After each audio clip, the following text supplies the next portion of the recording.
الهادين المهديين. أما بعد، أعوذ بالله من الشيطان اللعين الرجيم. بسم الله الرحمن الرحيم. مبشرا برسول يأتي من بعد اسمه أحمد. ثم قال تبارك وتعالى جل مجده في مقام آخر: وما أرسلناك إلا رحمة للعالمين. ثم قال تبارك وتعالى جل مجده في شأن حبيبه مخبرا وعامرا شاهدا ومبشرا ونذيرا وداعيا إلى الله بإذنه وسراجا منيرا. إن الله وملائكته يصلون على النبي. یہ بند کرواؤ بھائی سے. یا ایھا الذین آمنوا صلوا علیہ وسلموا تسلیما. درود پاک بآواز بلند پڑھ لیجیے گا. اللهم صل على سيدنا ومولانا محمد وعلى آل سيدنا ومولانا محمد وبارك وسلم عليه. الصلاة والسلام عليك يا رسول الله وعلى آلك وأصحابك يا حبيب الله. مل کے پڑھیں: الصلاة والسلام عليك يا رسول الله وعلى آلك وأصحابك يا حبيب الله. نثار تیری چہل پہل پر ہزار عیدیں اے ربیع الاول کہ سوائے ابلیس کے جہاں میں سبھی تو خوشیاں منا رہے ہیں. اللہ رب العزت کا کرم ہے کہ جس نے گزشتہ کی طرح اس سال بھی ہم سب کو یہ توفیق عطا فرمائی. کوئی راتوں کو جاگا، کوئی دن کو بھاگا، کسی نے جلوس سجایا، کسی نے جھنڈے لگائے، کسی نے اسپیکر لے کے آیا، کوئی لنگر کا اہتمام کر رہا ہے. مقصد سب کا ایک ہے اور وہ یہ ہے کہ آج وہ دن ہے اور گزرنے والی وہ رات ہے کہ جس رات میں آمینہ کے لال، حبیب کردگار، خدا کے یار، سید الانبیاء، سید الاوصیاء، سید المرسلین حضرت محمد مصطفیٰ صلی اللہ علیہ وآلہ وسلم اس کائنات میں تشریف لے کر آئے. یہ رات جو گزری جس کو ہم لیلۃ المیلاد سے موسوم کرتے ہیں، میں نے اس کے متعلق 3 باتیں کرنی ہیں، پھر گفتگو ختم کر دوں گا. امام قرطبی رحمۃ اللہ تعالیٰ علیہ آپ کہتے ہیں کہ لیلۃ المیلاد وہ رات کہ جس رات جناب سرور کونین علیہ السلام اس کائنات میں تشریف لے کر آئے، وہ 3 بنا پر افضل ہے لیلۃ القدر سے. لیلۃ مولود النبی صلی اللہ علیہ وسلم یہ افضل ہے 3 وجوہات کی بنا پر لیلۃ القدر سے. لیلۃ القدر کہ انا انزلناہ فی لیلۃ القدر، ہم نے اس قرآن کو لیلۃ القدر میں نازل کیا. وہ مہینہ 1000 مہینوں سے افضل ہے اور وہ رات جسے لیلۃ القدر کہا گیا وہ 1000 راتوں سے افضل ہے. اس میں کوئی نفل پڑھے تو ثواب فرضوں کا پاتا ہے، ایک فرض پڑھے تو ثواب 70 فرضوں کے برابر پاتا ہے. لیکن عشاق کا عقیدہ یہ ہے، اکابرین اہل سنت کا عقیدہ یہ ہے، صلحائے امت کا عقیدہ یہ ہے کہ لیلۃ المیلاد وہ رات جس رات کملی والے اس کائنات میں تشریف لے کر آئے، وہ رات 3 وجوہات کی بنا پر افضل ہے لیلۃ القدر سے. پہلی وجہ ہے کہ لیلۃ القدر میں قرآن کو اتارا گیا. لیلۃ القدر میں قرآن کو لوح محفوظ سے بیت المحمور پر اتار دیا گیا، نازل کیا گیا، اس لیے اس کی افضلیت ہے. لیکن لیلۃ المیلاد میں اگر لیلۃ القدر میں قرآن آیا ہے تو لیلۃ المیلاد میں صاحب قرآن آیا ہے. اب آج شان قرآن کانفرنس، عظمت قرآن کانفرنس، بیان قرآن کانفرنس منائی جاتی ہے نہیں منائی جاتی، لیکن کوئی یہ سمجھنے کی کوشش نہیں کرتا کہ قرآن کو یہ مقام ملا ہے تو کس کے صدقے ملا ہے. اب قرآن کا ابتدائیہ دیکھ لیجیے کہ ذالک الکتاب لا ریب فیہ، یہ وہ کتاب ہے جس میں کوئی شک نہیں. اگر کتاب میں شک نہیں ہے تو جس کے دل پر پوری کتاب کو اتارا گیا کیا اس نبی میں کوئی شک ہو سکتا ہے؟ فَإِنَّهُ نَزَّلَهُ عَلَىٰ قَلْبِكَ بِإِذْنِ اللَّهِ مُصَدِّقًا لِمَا بَيْنَ يَدَيْهِ وَهُدًى وَبُشْرَىٰ لِلْمُؤْمِنِينَ کہ یہ قرآن نازل ہوا ہے تو قلب مصطفیٰ پر نازل ہوا ہے۔ اب قرآن کی ہیبت، قرآن کی طاقت، قرآن کی برکت اور قرآن کی عزت کا اندازہ آپ سورہ حشر کی اس آیت سے لگائیں کہ لو انزلنا هذا القرآن على جبل لرأيته خاشعا متصدعا من خشیۃ اللہ، یہ قرآن اگر پہاڑوں پر نازل ہوتا تو روئی کی طرح بکھر جاتے، اگر سمندروں پہ نازل ہوتا تو بپھر کر پوری کائنات کو تباہ و برباد کر دیتے، مگر یہ فیض ہم نے اتارا ہے تو اپنے حبیب محمد مصطفیٰ کے دل پر اتارا۔ اب تو سوچو جس حبیب کے دل میں اتنی طاقت ہے اس کے باقی وجود کی طاقت کا اندازہ کون کر سکتا ہے؟ جس کے قلب مطہر میں یہ طاقت ہو۔ اور نبی کے علم پر اعتراض کرنے والوں ذرا سوچو، ساری دنیا کی رحمتیں قرآن میں، برکتیں قرآن میں، عزتیں قرآن میں، فضل اللہ قرآن میں، بخشش قرآن میں، ہدایت قرآن میں، رحمت قرآن میں، شفا قرآن میں، اور قرآن سارے کا سارا اللہ نے محمد مصطفیٰ کے دل پر اتار دیا۔ جس محبوب کے قلب مطہر کی طاقت یہ ہے، اس کے وجود مسعود کے متعلق قیاس ہی کیا جا سکتا۔ اس کی مثال یوں بھی لیں، حجر اسود کو چومتے ہیں نا آپ، جو عمرہ کر کے یا حج کر کے آئے، میرے آقا کے لب لگے اور ہٹ گئے، آقا کے لب لگے اور ہٹ گئے۔ اتنی برکت ہے کہ عمر فاروق رضی اللہ تعالیٰ عنہ سامنے جا کے کھڑے ہوئے، کہا تو بھی پتھر ہے، تیرا خاندان بھی پتھر ہے، آگے بھی پتھر پیچھے بھی پتھر، تیرے جیسے ہزاروں پتھر تھے جو اٹھا کے خانہ کعبہ سے اٹھا کے ہمیں باہر پھینک دیے، مگر ان کو باہر پھینکا تھا۔ تجھے چومتے ہیں، تجھے آنکھوں سے لگاتے ہیں، تم پر ماتھا رگڑتے ہیں، کیوں؟ اس لیے کہ تجھے میرے محمد مصطفیٰ نے چوما ہے۔ اب برکت کیا ہے حجر اسود کی کہ قیامت تک جو اس کو چومے گا وہ اس کو پہچان بھی رکھے گا، اس کی قیامت میں اس کی شفاعت بھی کرائے گا، اور بندہ جب اس کا بوسہ لیتا ہے تو وہ اس طرح چوستا ہے اس کے گناہوں کو، جیسے سفوف و صوفہ جو ہوتا ہے وہ جو ایک سیاہی چوس ہوتا ہے کہ سیاہی گری ہو اس کے اوپر وہ رکھتے نا فوم تو وہ سارا کچھ چوس لیتا ہے۔ اب یہ حجر اسود میں یہ برکت آئی تو کہاں سے آئی؟ میرے آقا کے لب لگ کے ہٹ جائیں تو پتھر میں یہ برکت ہے کہ قیامت تک کے لیے وہ ہر گنہگار کو پہچانتا بھی ہے اور اس کے گناہوں کو سمیٹتا بھی ہے۔ تو جس روضہ میں میرے محبوب کا پورا وجود مسعود لیٹا ہے، اس روضے کی برکت کا اندازہ کیا جانتے ہو؟ تو اس مقدس جگہ کی اس کی شان کیا ہے، اس کی عزت کیا ہے؟ کیا کوئی جان سکتا ہے اس بارے میں؟ کیا کوئی قیاس کر سکتا ہے؟ کس کی مجال ہے کہ جو اس کے متعلق کوئی حرزہ سرائی کرے یا زبان کھولے؟ کیفیت سے لب لب کے ہٹ جائے تو یہ مقام جہاں پر پورا وجود مسعود جس روضہ انور میں لیٹا ہے۔ عاشقوں کا عقیدہ کیا ہے اس روضہ کے متعلق؟ آسمان محروم ہے اس دولت سے، زمین کو یہ شرف بخشا گیا۔ عشاق یہ کہتے ہیں کہ وہ قطع اراضی حضرت ملا علی قاری رحمۃ اللہ علیہ، قاضی عیاض رحمۃ اللہ علیہ، امام قرطبی، امام بہقی، امام ذہبی، سب کا اعتقاد ہے کہ وہ قطع اراضی جہاں پر میرے آقا کا وجود مسعود لیٹا ہے وہ مقام اور مرتبے کے لحاظ سے عرش اللہ سے بھی بڑھ کر ہے، کیونکہ اللہ نے اس جگہ اپنے محبوب کا روضہ بنایا ہے، وہاں پر سرکار کا وجود مسعود ہے۔ اب لیلۃ القدر میں قرآن اور لیلۃ المیلاد میں صاحب قرآن تشریف لے کر آیا۔ قرآن کی تلاوت کرنے والے قاری بہت ملتے ہیں آج۔ کوئی قاری اٹھ کے مجھے کہہ دے کہ میں نے 100 مصلے سنا لیے میری ضمانت ہوگی، گارنٹی؟ کیوں بھائی عارف ہے کوئی اپنا اختر صاحب؟ کوئی ہے guarantee? Anybody tells me about this guaranteed اللہ پاک نے بخش دیا اس کو؟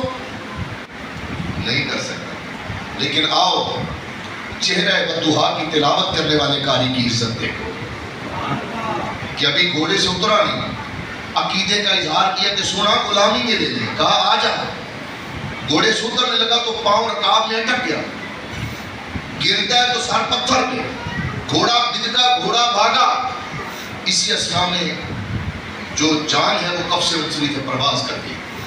صحابہ اکرام رضوان اللہ تعالیٰ اجمعین نے عرض کیا حضور اب اس کا معاملہ کیا ہوگا؟ آپ نے کہا اس کو پہلے غسل دو، پھر اس کو کفن دو، اس کا جنازہ میں محمد مصطفیٰ پڑھاؤں گا۔ حضور اس نے اسلام کو قبول نہیں کیا، اس نے کوئی نماز تو نہیں پڑھی، اس نے کوئی قرآن تو نہیں پڑھا، اس نے روزے تو نہیں رکھے، اس نے حج تو نہیں کیا۔ فرمایا کہ ارادہ کر چکا تھا، ارادہ کر چکا تھا، اور جب ارادہ کیا تو جس نے محبت کے ساتھ میرے چہرے کو دیکھ لیا اللہ نے اس پر آتش دوزخ کو حرام کر دیا، دوزخ کی آگ کو خدا نے حرام کر دیا۔ یعنی قرآن کی تلاوت ہے تو عبادت ہے، ضمانت کا کوئی پتہ نہیں، لیکن چہرہ بدوہا کی تلاوت ہے تو عبادت بھی ہو جاتی ہے اور ضمانت بھی ہو جاتی ہے۔ ایک وجہ کہ لیلۃ المیلاد افضل ہے لیلۃ القدر سے۔ اب دوسری وجہ سنیے، لیلۃ القدر اس کا فیض صرف مومنین کے لیے ہے، مسلمانوں کے لیے، ایسے ہی اس سے کسی کافر کو فائدہ نہیں پہنچتا، کسی غیر مسلم کو کوئی فائدہ نہیں۔ لیکن لیلۃ المیلاد میں جو سونا تشریف لے کر آیا، وما ارسلناک الا رحمۃ للعالمین، لل اختر صاحب بیٹھے ہیں، لل اور بل کا فرق سمجھ میں آنا چاہیے۔ بل کے 22 معنی ہے، 22 کہ اگر بل عالمین ہوتا اس میں ایک معنی کی بات کروں گا بعدیہ، اگر بل ہوتا تو اس کا معنی یہ تھا کہ جو نبی کو مانے اس کے لیے رحمت، جو نہ مانے اس کے لیے رحمت نہیں۔ لیکن اللہ نے فرمایا نہیں، میں نے اپنے محبوب کو ایسا نہیں بنایا، میں نے اپنے محبوب کو شان رحمت للعالمین، للعالمین، کوئی مانے تو بھی رحمت، نہ مانے تو بھی رحمت ہے۔ لیلۃ القدر کا فیض صرف مسلمانوں کے لیے ہے، اور لیلۃ المیلاد میں آنے والے محبوب کا فیض عالمین کے لیے ہے۔ تو اس در سے کوئی خالی تو نہیں گیا، کیا وہاں دیکھا گیا کہ یہ کافر ہے، یہ کلمہ گو ہے، اس نے کلمہ پڑھا یا نہیں پڑھا؟ سوال ہی پیدا نہیں ہوتا۔ ایسا سخی بنایا، ایسا سخی بنایا کہ جس در سے کبھی کوئی خالی گیا ہی نہیں۔ آپ تکبیر اولیٰ ہو چکی، نماز تیار تھی، آپ مصلی امامت پہ کھڑے تھے، ایک کافر آ گیا، یا محمد صلی اللہ علیہ وسلم میری داد رسی ہے۔ آپ نے مصلی امامت چھوڑا، صحابہ نے اپنی حضور نماز، آپ نے کہا صبر کریں، نماز چھوڑ کے چلے گئے اس کے پاس، اس کو اپنے ریوڑ میں لے گئے، بکریاں کھول کے، دمبے کھول کے آگے لگانے شروع کر دی، یہ بھی لے لے، اور کویا بھی لے گا، کویا بھی لے گا، کویا بھی پھاڑوے، کویا بھی پھاڑو، وہ ڈر گیا۔ اس نے ہاتھ جوڑے، کہا حضور میری اوقات اتنی نہیں ہے جتنا آپ عطا کر رہے ہیں، میری جولی تنگ ہے، میں اتنا مال سنبھال ہی نہیں سکتا، میری مجال ہی نہیں ہے۔ آپ نے کہا نہیں اور لے لے، نہیں حضور بس کوئی اور لے لے، حضور بس میری ہمت نہیں ہے، کوئی اور لے لے۔ آپ نماز کے لیے آ گئے، وہ بکریاں سارا کچھ سامان لے کے جو ملا تھا، عنایت ہوا تھا، وہ لے کے اپنے قبیلے کی طرف گیا، تو لوگ دیکھ رہے تھے کہ صبح تو یہ مانگنے والا پیر اٹھا کے گیا تھا بستہ، آج یہ بکریاں کہاں سے لے آیا ہے، اتنا مال ریوڑ کہاں سے لے آیا ہے؟ آپس میں باتیں کر رہے تھے، اس نے کہا پریشان ہو، میں خود بتاتا ہوں میں کہاں سے لے کے آیا۔ میں تھوڑے اونچی جگہ پہ کھڑا ہو گیا، کہنے لگا تم حاتم تائی کے دروازے کی بات کرتے جو سونے سے مرصع مرقع تھا، ایک دروازے سے مانگو، ضرورت پوری نہیں ہوئی تو دوسرے پر، دوسرے پوری نہیں ہوئی تو تیسرے پر، تیسرے سے چوتھے، پانچویں، چھٹے، ساتویں، آٹھویں، 10ویں پر، پھر پہلے پر آ جاؤ۔ نہ نہیں کرتا تھا، آؤ میں تمہیں ایک ایسا دروازہ دکھاؤں، ایسی راہ بتاؤں کہ جس کے دروازے کی دہلیز نہ سونے کی ہے نہ چاندی کی، ٹوٹی ہوئی دہلیز ہے، اور اس تخت پر بیٹھنے والا بوریا نشین جب چٹائی سے بیٹھ کر اٹھتا ہے تو چٹائی کے نشانات اس کے جسم اطہر پر موجود ہوتے ہیں۔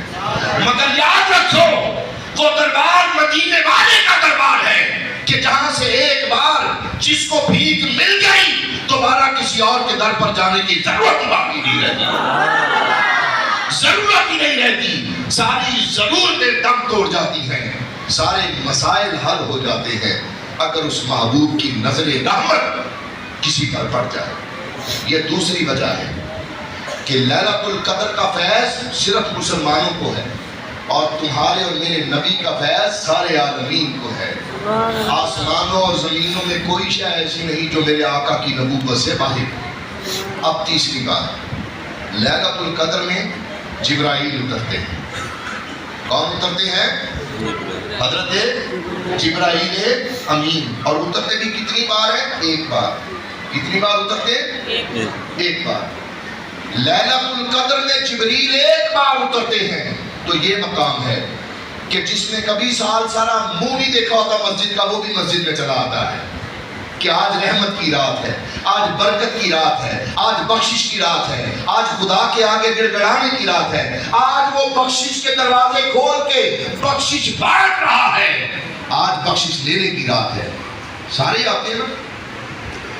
لیلۃ المیلاد میں جو محبوب تشریف لے کر آئے نا، ذرا کبھی پوچھا ہے کسی سے کہ ان کے پاس جبریل کتنے بار آیا تھا؟ روایات میں ہے کسی نبی کے پاس 3 بار، کسی کے پاس 2 بار، کسی کے پاس 1 بار، کسی کے پاس 9 بار، کسی کے پاس 19 بار، کسی کو 18 بار، کسی کو 21 بار، اس سے اوپر ہے ہی نہیں روایت۔ 21 سے زیادہ کسی نبی کے پاس جبرائیل نہیں آیا، اور تمہارے اور میرے آقا کے پاس جبرائیل آئے تو 27,000 مرتبہ آیا۔ 23 سال میں کتنی بار آئے؟ 27,000 مرتبہ۔ اگر ضرب تقسیم کرو تو یوں کہہ لو کہ صبح بھی جبریل سونے کی خدمت میں تھا، دوپہر کو بھی جبریل سونے کی خدمت میں تھا، شام کو بھی جبرائیل سونے کی خدمت میں تھا۔ تو میرا اعتقاد اور ایمان میں کہتا ہے کہ جبرائیل رہتا ہی سونے کے پاس تھا، جب خدا بلاتا تھا جاتا تھا، پیغام لے کر واپس میرے کملی والے کی خدمت میں آ جاتا۔ اب بتاؤ لیلۃ القدر افضل ہے یا وہ رات افضل ہے جس رات میں انبیاء کا سلطان، اوصیاء کا سلطان، آمینہ کا لال جناب محمد مصطفیٰ تشریف لے کر وہ رات گزری؟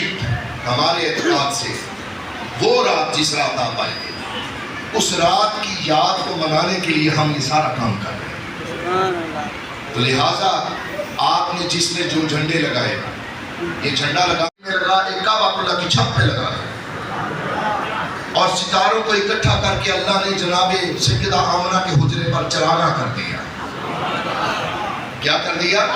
چراغاں کر دیا۔ چراغاں بھی خدا کی طرف سے انعام، اور یہ تمہارے اور میرے جھنڈے تو ناپے جا سکتے ہیں، اور جبرائیل جس کے پار کوئی نہیں ناپا جا سکتا، اس نے جو جھنڈا مغرب میں اور کعبۃ اللہ پہ لگایا ہوگا، کوئی جان سکتا ہے کہ وہ کتنا بڑا جھنڈا ہوگا اور کس رحمت کا جھنڈا ہوگا۔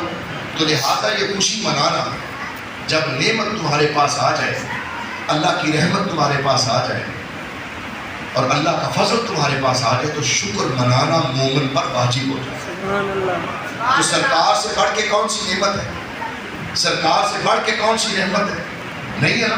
وَمَا أَرْسَلْنَاكَ إِلَّا رَحْمَةً لِلْعَالَمِينَ۔ نحوی اعتبار سے صرف ایک ترجمہ فرمایا کہ یہ منصوب واقع ہے مفعول کی طرف۔ اگر اس لحاظ سے دیکھا جائے تو رحمتاً للعالمین کا معنی ہے لعجل الرحمہ، لعجل الرحمہ، یعنی کہ اللہ نے اعلان کر دیا وَمَا أَرْسَلْنَاكَ إِلَّا رَحْمَةً لِلْعَالَمِينَ کہہ کے کہ تم نے اگر رحمت لینی ہے، تم نے اگر رحمت کو دیکھنا ہے، اگر تم نے رحمت کو چھونا ہے، اگر رحمت کا نظارہ کرنا ہے، تو پھر میرے محبوب کے قدموں میں آ جاؤ۔ لہٰذا الرحمن، اس کائنات میں میری رحمت کا واحد ذریعہ میرا محمد مصطفیٰ صلی اللہ علیہ وسلم۔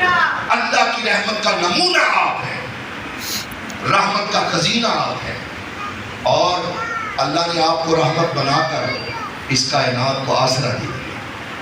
آج جتنا بھی گنہگار ہو نا، منہ سے کہیں نہ کہیں دل میں ضرور ہوتا ہے اچھا کملی والے تو موجود ہوں گے نا۔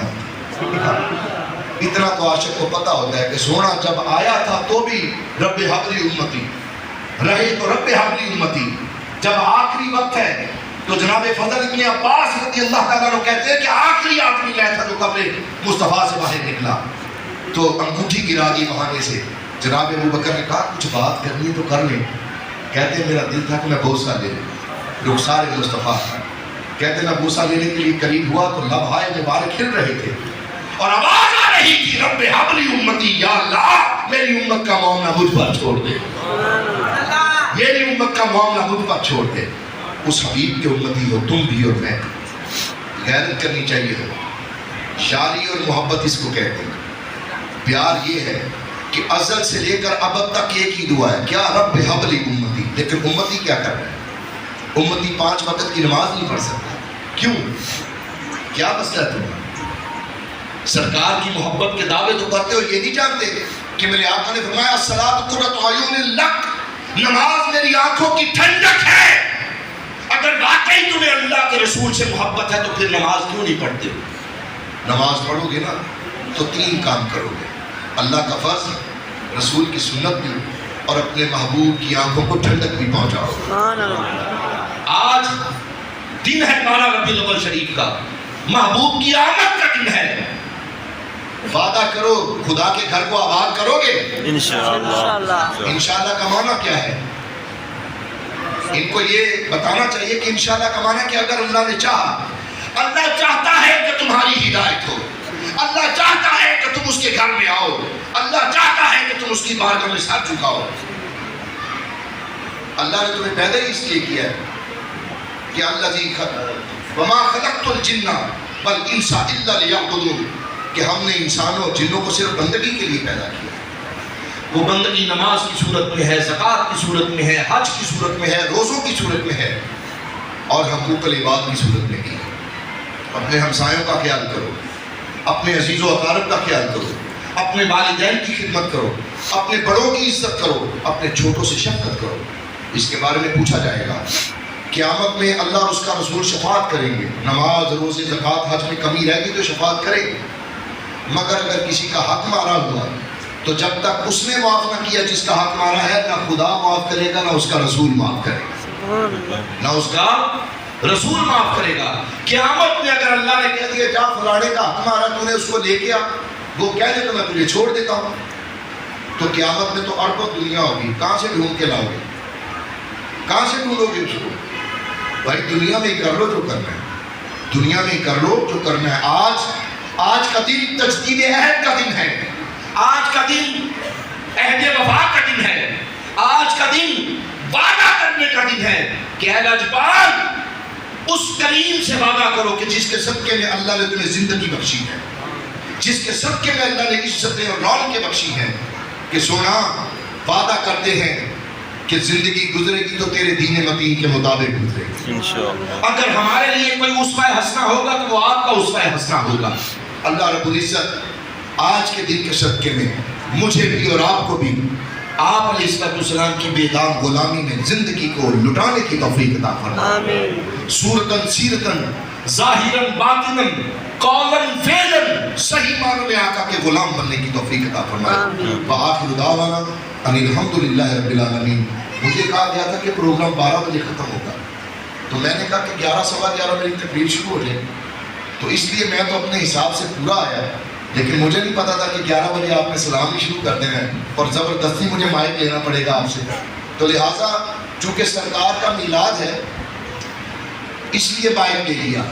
کسی اور کے گھر کی محفل ہوتی تو کبھی نہ جاتا، واپس لوٹ جاتا، لیکن یہ لجپال کا میلاد ہے تو یہاں پر تو بھائی چھین کے بھی لیا جائے تو کوئی بات نہیں، کیونکہ اپنی حاضری لگوانی ہے۔ وہ مائی چلی تھی نا جناب یوسف کو خریدنے، وہ سود کی ہٹی لے کے، کیوں جب کا صاحب اس نے کہا مجھے یہ غرض نہیں ہے کہ میں خریدوں یا نہ خریدوں، بس اتنا چاہتی ہوں کہ کل قیامت میں یوسف کے خریداروں میں میرا نام بھی آ جائے۔